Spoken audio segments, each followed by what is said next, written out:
Hello, this is Faithful Rattos and welcome back.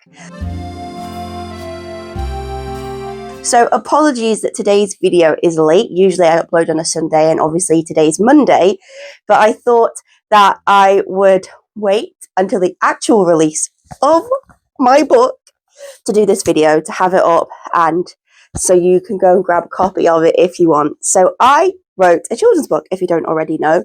It is called A Surprise in the Woods, and my plan is that it's going to be part of a trilogy, and obviously this book centers rats in the story. So I thought I would read chapter 1 out to you on my channel and get you all interested in the story. So this is aimed at ages 6 to 8, maybe a little bit older depending on reading age, but I think any rat lover will love this story, and that is what my reviews are saying too. So, and the lovely illustrations were done by my wonderful friend Hannah Matthews over on Instagram. That she is Hannah's Rats. And yeah, so let's go. Let's get started.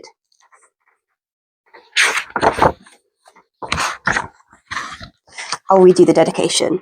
For Periite, Plum, Remy, and Cheeky, the most special rats who graced our planet.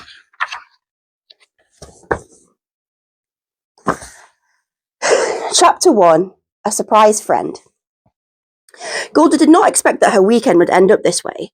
Like usual, she was walking home from school with her best friend Olive. They have been inseparable since reception, when they sat next to each other on Mrs. Cashman's carpet. The carpet was dotted with coloured star stickers in neat little rows: yellow, red, blue, pink, and green. Both Golda and Olive loved the colour yellow and pledged on the spot to be best friends forever. That was 5 years ago now, and their vows were as strong as ever. Once they reached year 5, the children at Aldgate Primary School were allowed to walk to and from school without adults. As you can imagine, that was extraordinarily exciting for 2 9-year-old girls, and since they lived on the same street, they always walked home together. So that Friday afternoon was set to be the same as all the others. Golda and Olive would stop at Golda's to feed and play with her pet rats, sometimes even the baby rats, before going for dinner and hopefully a sleepover at Olive's house.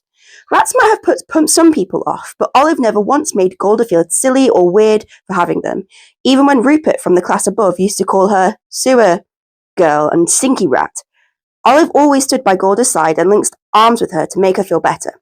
The walk from school to the top of the street where Golda's house sat was about 5 minutes if you cut through the small woods nearby, but almost 15 minutes if you walked a long way down past the shops and then around the corner. Shortcut through the woods, giggled Olive. Race you! On your marks, get set, and go! Yelled Golda as she held tightly to her book bag. Breathless, the girls ran as fast as they could through the trees until something stopped Golda in her tracks. In the middle of the woods, tucked behind one of the old trunks, was a bright pink plastic cage. The plastic base of the cage had been chewed in one corner, large enough for a little critter to escape. Covering her lips with a finger, Golda beckoned for Olive to quietly help her investigate. Softly, they put one foot in front of the other and edged closer to the cage. Inside, there was some brightly coloured dyed paper bedding, some old-looking food, but no sign of any creature that might live in it. Over there! Olive whispered with urgency, just as a flash of curly grey fur streaked past, and then a long pink tail. At that moment, they both realised the same thing. It's a rat! They whispered in unison, buzzing with excitement. I wonder if it's a boy or a girl. I wonder what variety it is. I wonder how long it's been here. Olive, we need to catch it. I would love it so much, and pickles or toast would take care of it, sighed Golda, lost in thought at the endless possibilities. But how do we catch it? Do you think I'm fast enough to just grab it?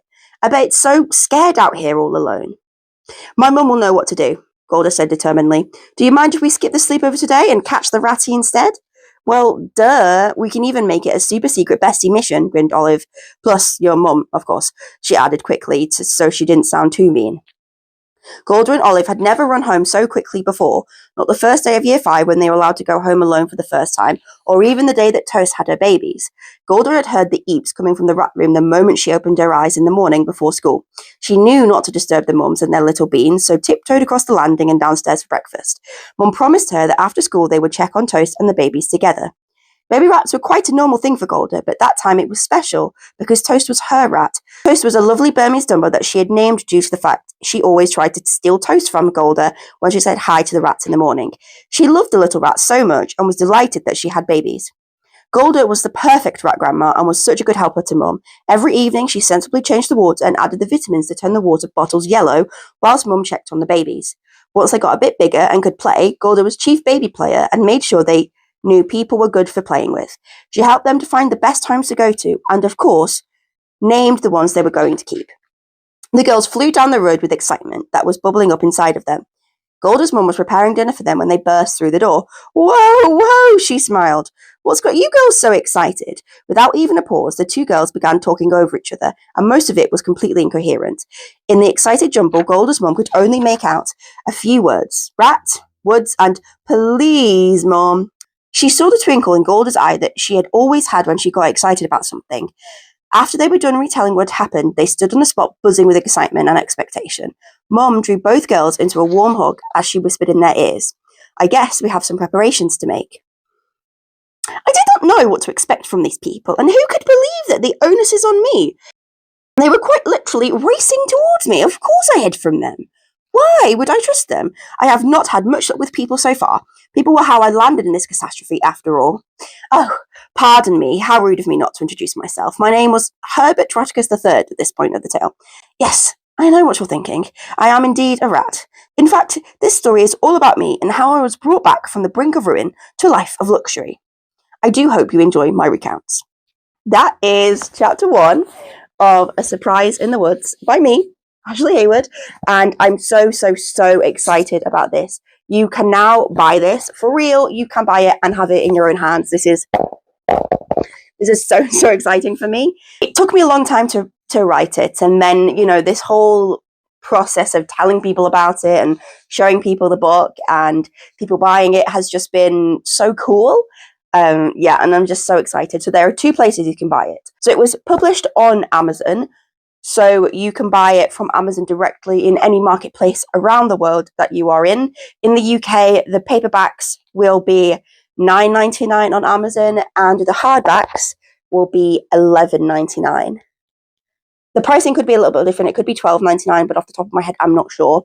If you want to save a little bit of money and also support a small rat business in the process, you can buy your copies from Mischief Made, and they are about £3 cheaper from them. And obviously you're supporting a small business, and you can check out all their other products at the same time as well. So if you head over to Mischief Made, you can buy the paperback for £7 and the hardback for £10, which is cheaper than what you can buy on Amazon. They do ship internationally, though I'm not sure exactly which countries they ship to. I do know they ship to the US if you're interested. And thank you so much for watching this video. I really hope you go and check out my book and let me know what you think about it. Okay, I will see you in the next video. Bye!